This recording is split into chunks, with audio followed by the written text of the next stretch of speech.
C'est pas hibernatus dans ton congèle. Il suffit pas de mettre les aliments dans le congélateur, il faut quand même bien penser à regarder combien de temps tu peux les garder. Pour ça, je vais t'aider. Par contre, n'oublie pas, si t'es pas déjà abonné, clique sur le plus rouge.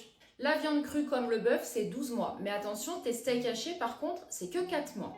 Le porc, c'est 6 mois. Le poulet, 9 à 12 mois. La charcuterie, par contre, c'est 1 voire 2 mois. Les poissons maigres comme le cabillaud, c'est 6 mois. Par contre, les poissons comme le saumon, c'est plutôt 2 à 3 mois. Tout ce qui sera les crevettes crues, 3 à 6 mois. Si elles sont cuites, c'est que 2 mois. Les noix de Saint-Jacques, c'est 3-4 mois. Les moules, les coques, c'est que 3 mois.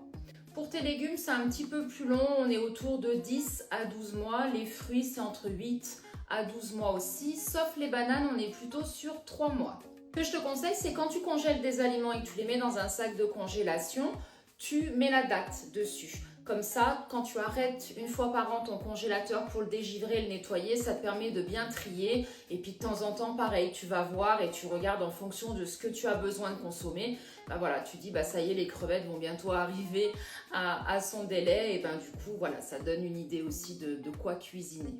D'ailleurs, sur certains congélateurs, sur le tiroir, tu avais des indications avec un petit curseur où tu avais une petite molette avec des mois, justement, et puis des petites têtes, si c'était de la viande ou du poisson. Tu avais des aides-mémoires comme ça où tu pouvais dire dans ce tiroir-là ce que tu avais congelé. Maintenant, on le retrouve moins dans les appareils actuels ou peut-être encore dans quelques marques, mais avant, ça se faisait beaucoup.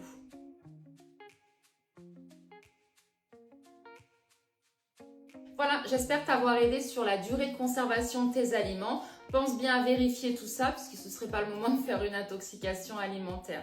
Si tu as des questions, n'hésite pas, pose-les en commentaire, j'y répondrai avec plaisir.